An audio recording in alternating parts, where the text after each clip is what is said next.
आंसू आ रहे हैं। सुंदर है। स्वामी जी सूफी जो थे उन्होंने एक बहुत गजब का काम किया। दो तरीके के मार्ग होते हैं अंतर यात्रा में। एक मार्ग है योग का और एक मार्ग है तंत्र का। योग का मार्ग ये शिविर में हम उपयोग में नहीं ले रहे हैं। हम इस शिविर में तंत्र के मार्ग पे बात कर रहे हैं। तंत्र में भी दो आयाम हैं।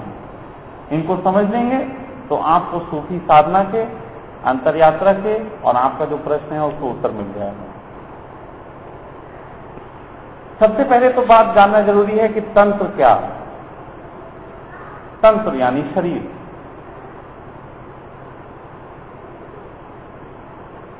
तंत्र यानी तंत्रिकाओं का जोड़, हमारी इंद्रियों का जोड़।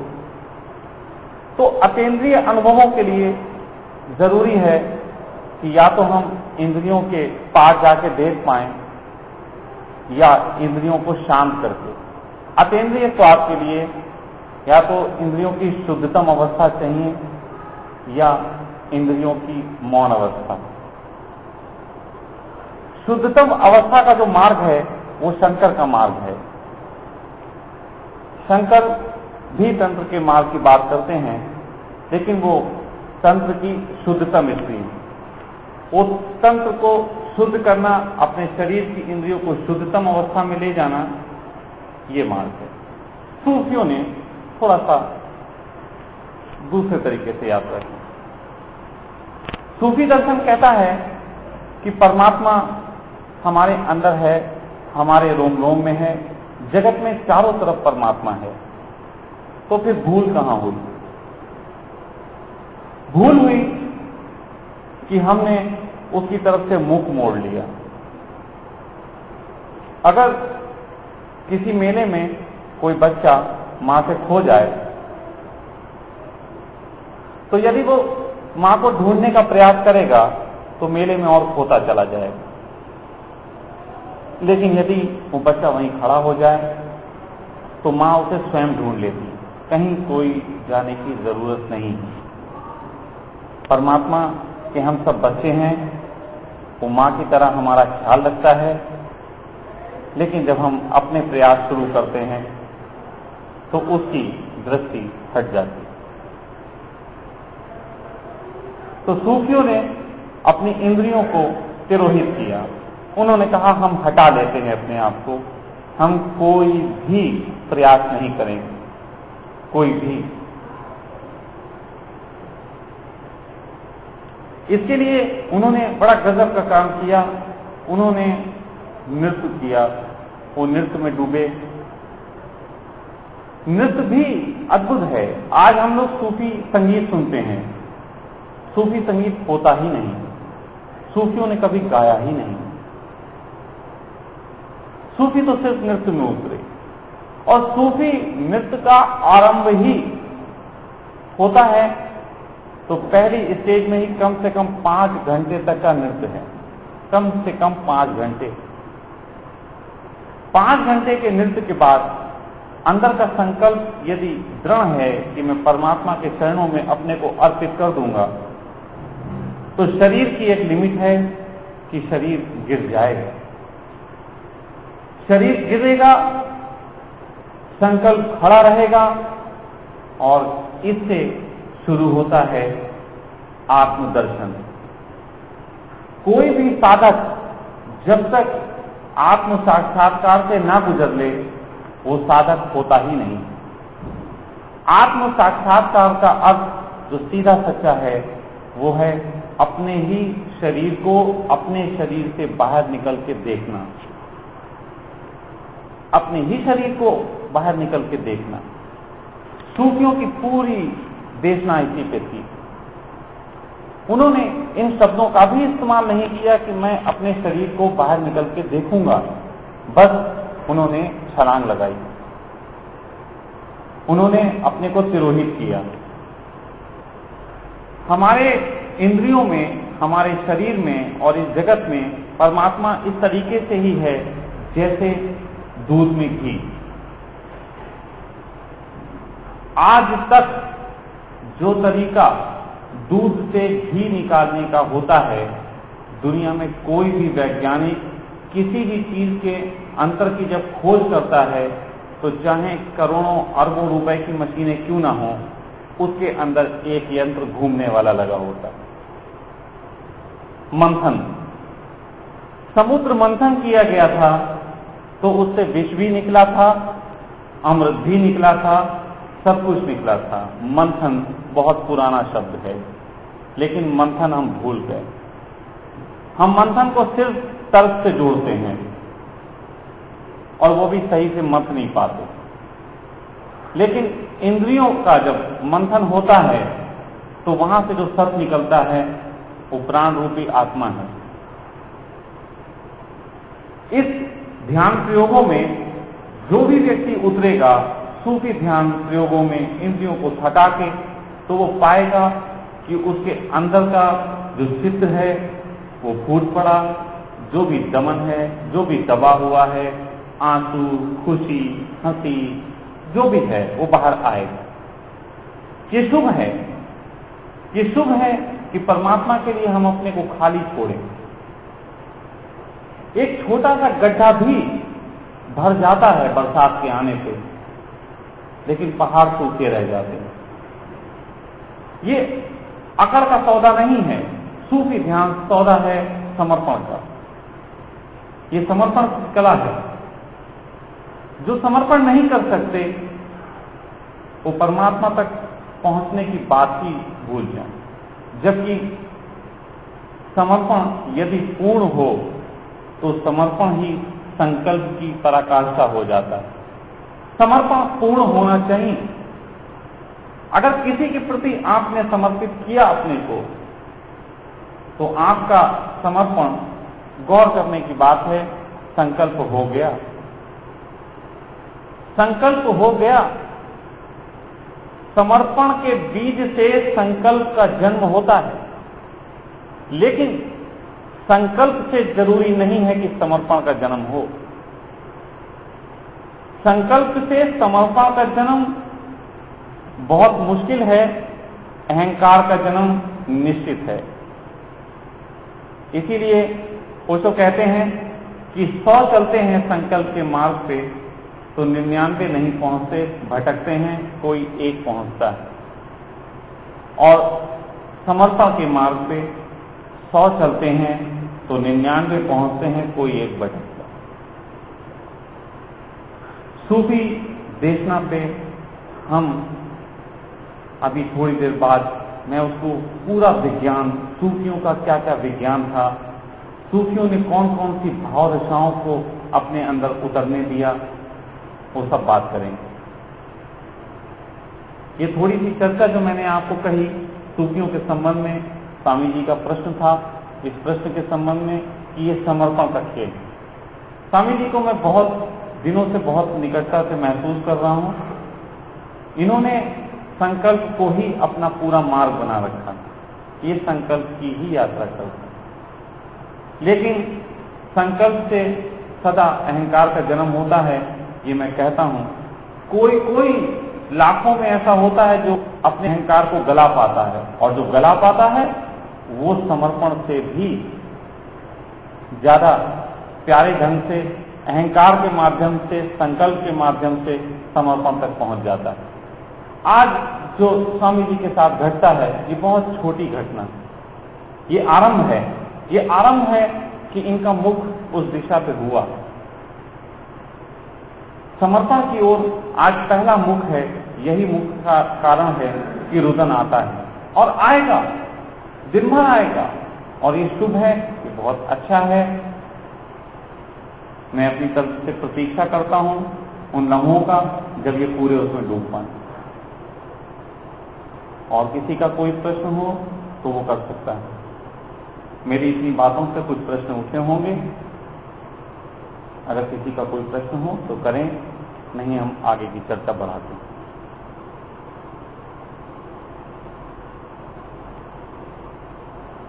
सुंदर। अब मैं आपको एक प्रश्न, हाँ यह समझ,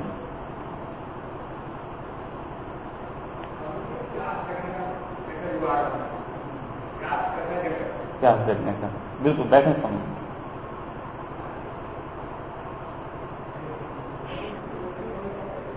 ओशो कहते हैं कि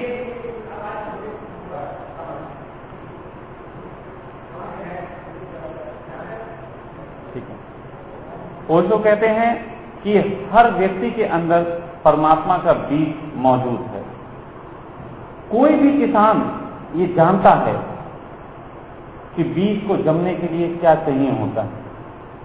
सबसे पहली तो बात है भूमि।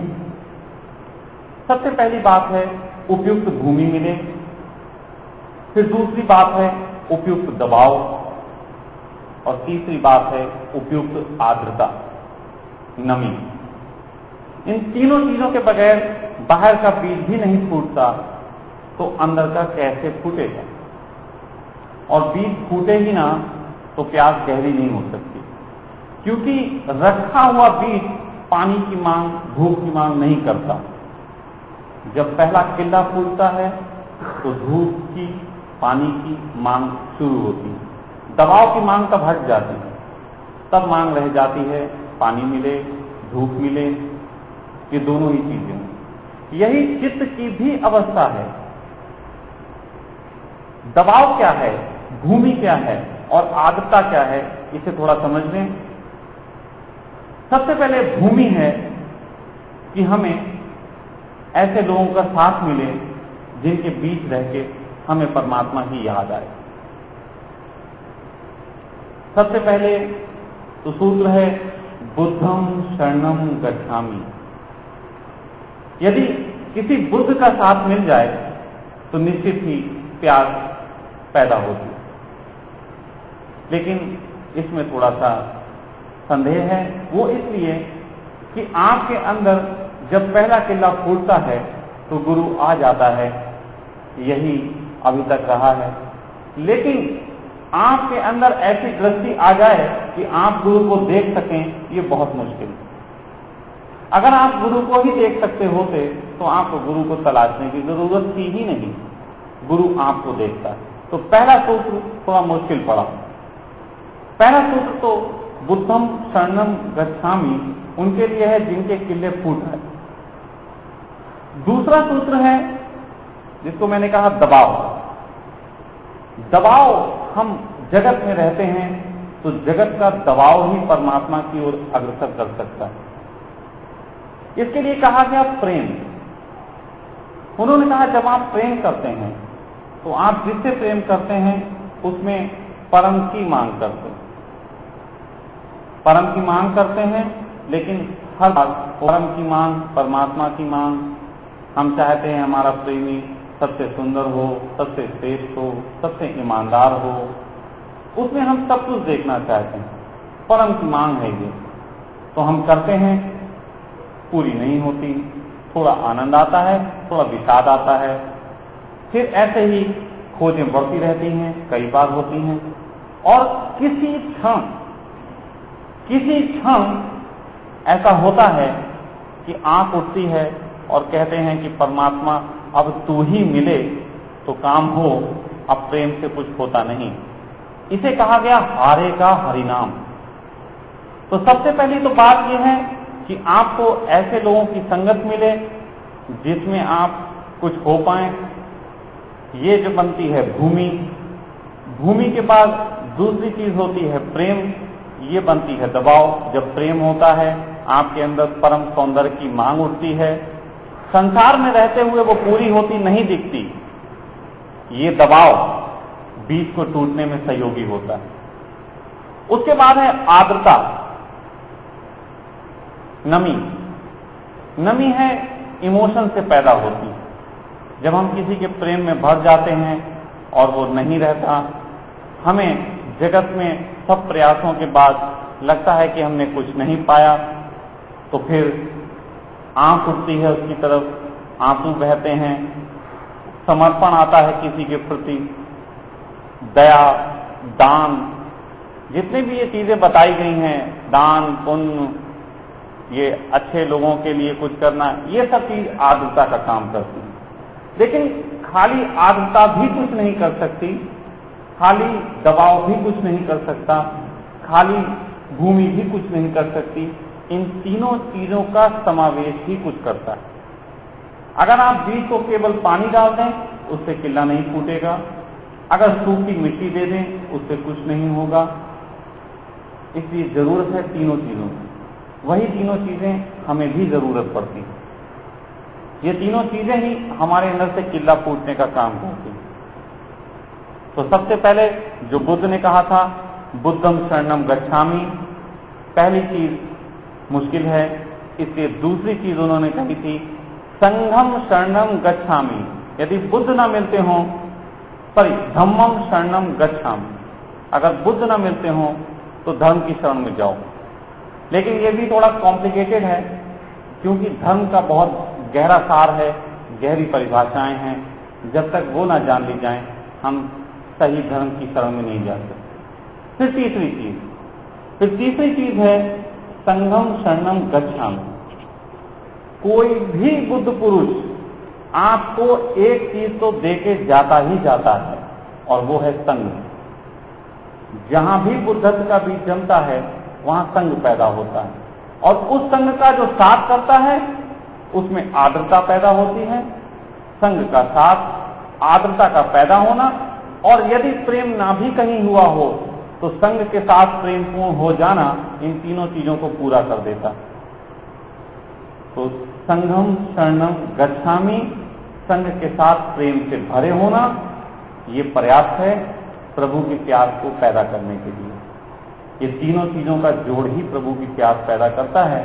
और प्रभु की प्यास पैदा हो जाए, अगर प्यास पूरी है तो फिर पानी की तलाश भी हो ही जाती। क्योंकि कई बार ऐसा होता है, अगर प्यास है ही नहीं, हम पानी को पहचानेंगे कैसे? हाँ, पानी समझ में ही नहीं आएगा कि ये योग्य है या नहीं। तो इसलिए प्रभु की प्यास पैदा होने के लिए ये तीन चीजें हो जाएं, दृष्टि ये तीन चीजें ही निर्मित कर देती हैं। इन तीन चीजों से ही वो दृष्टि निर्मित हो जाती है, बाकी कुछ भी करने की जरूरत नहीं। इस पे मैं इतना ही कहूंगा। और किसी का प्रश्न? जी बोलें।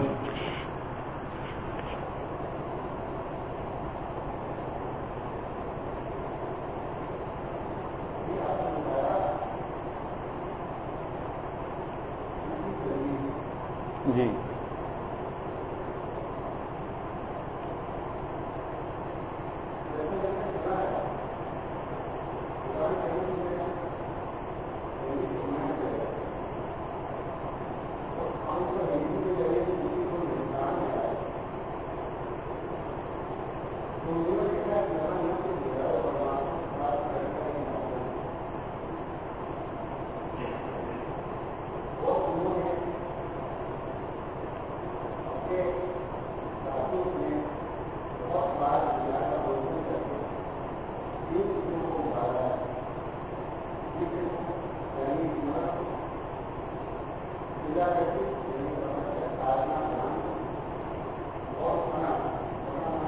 मिट जाना, फना माने मिट जाना।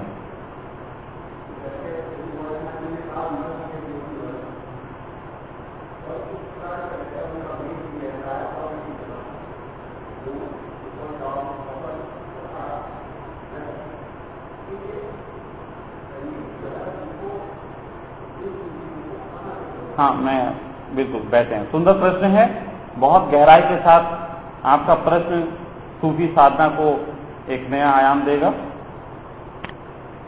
पहली बात तो यह है कि सूफियों ने कोई संगीत कभी निर्मित नहीं किया। जैसा कि मैंने कहा, ये पूरी तरीके से सत्य है। सूफियों ने साधना की। ये मैं बताऊंगा कि वो साधना कैसी है अभी इस आपके प्रश्न के बाद, लेकिन आपके प्रश्न को मैं पूरा करते हुए बताऊं। सूफियों की याद में जिन लोगों ने गाया है वो सूफी संगीत बना। बुल्ले शाह की याद में गाया है लोगों ने, बुल्ले शाह की काफियां जो बुल्ले शाह ने एनलाइटेड होने के बाद कही, उन काफियों को जब गाया तो उन संगीतों पे जब लोग नाचे, वो सूफी संगीत की उन्हें धारणा मिली। निजामुद्दीन औलिया सूफी थे, दिल्ली में सूफी संत थे। वो जब उपलब्ध हुए उनके इर्द गिर्द जो लोग थे उन्होंने उनकी वाणियों को संगीत में पिरोया। एक और कारण है जो कि मनोवैज्ञानिक है, वो धार्मिक नहीं है, उसे भी समझ लेना बहुत जरूरी है।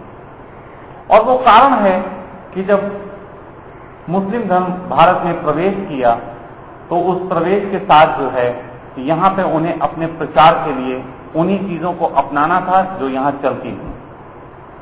यहां भजन चलता था, उन्होंने कव्वाली निर्मित की। यहां साधना चलती थी, उन्होंने इससे रिलेटेड अपने तरीके की तप वगैरह की बात की। और उससे एक सूफी जो वास्तविक सूफी आयाम है वो कहीं ना कहीं थोड़ा खोया, वो कहीं ना कहीं खोया। और वो चीज जो है वो असली सार को नष्ट करने का काम की। पहले एक और बात समझ लेनी है कि सूफियों ने मुस्लिम धर्म को नहीं अपनाया, बल्कि सूफी इतने प्यारे थे, सूफी इतने ज्यादा प्यारे थे कि उन्होंने जब मोहम्मद साहब एनलाइटेड हुए, सूफी धर्म मुस्लिम धर्म से पुराना धर्म है, ये मैं आपको पहले बता दूं। मैंने कहीं पढ़ा नहीं है, मैं किताबें पढ़ता नहीं। स्वामी जी का जिनका प्रश्न है वो अच्छे तरीके से जानते हैं, लेकिन फिर भी मैं बताऊं कि सूफी जो थे वो मुस्लिम धर्म से पहले से साधनारत थे। लेकिन जिस प्रकार हमारे सदगुरु ओशो ने हम सबको सिखाया है कि यदि कृष्ण हुए तो हम कृष्ण की याद में नाच सकते हैं, हम मोहम्मद के ऊपर भी गीत गा सकते हैं, हमने नानक को भी स्वीकारा है, हम सब सूफी हैं और हमने हर एक को अंगीकार किया। कई बार ऐसा होता है कि हम मोहम्मद की याद में किसी नृत्य में डूबे होते हैं और कोई मुस्लिम देख के समझ लेता है कि हम लोग जो है मोहम्मद साहब की तारीफ में भरे हैं। हम लोगों का सिर्फ एक ही चीज है और वो ये कि जो भी प्यारा होगा उसे हम अंगीकार करेंगे, हमारे पास नकार नहीं है। यही चीज सूफी भी जिए थे।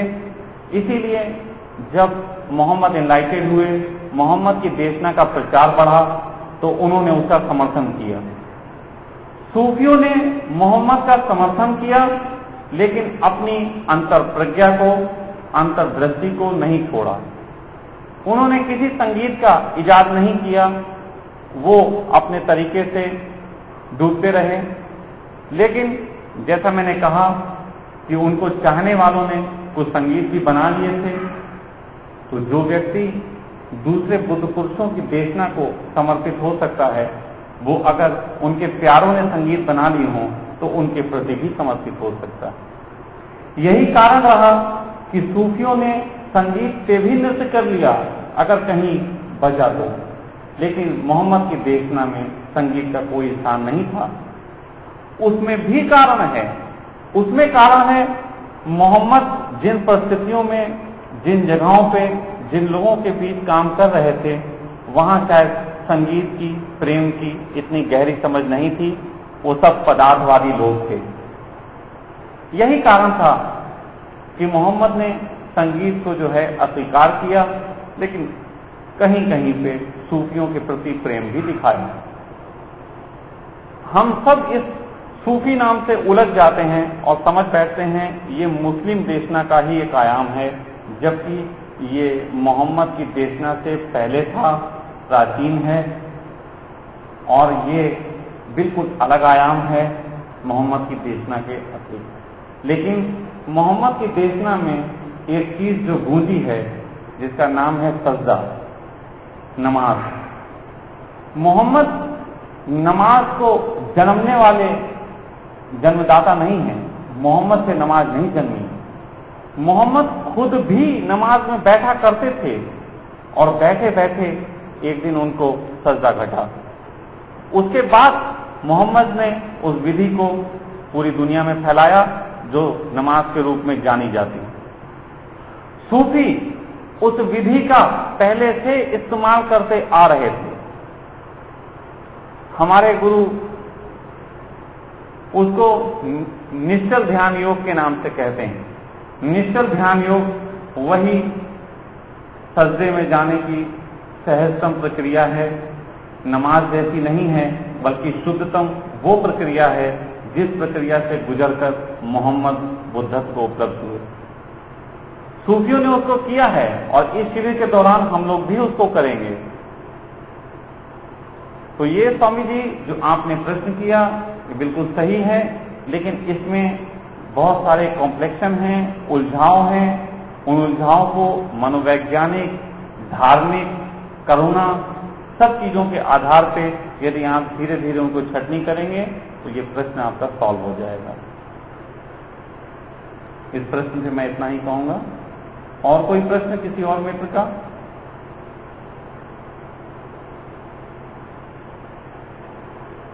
जी प्रभु।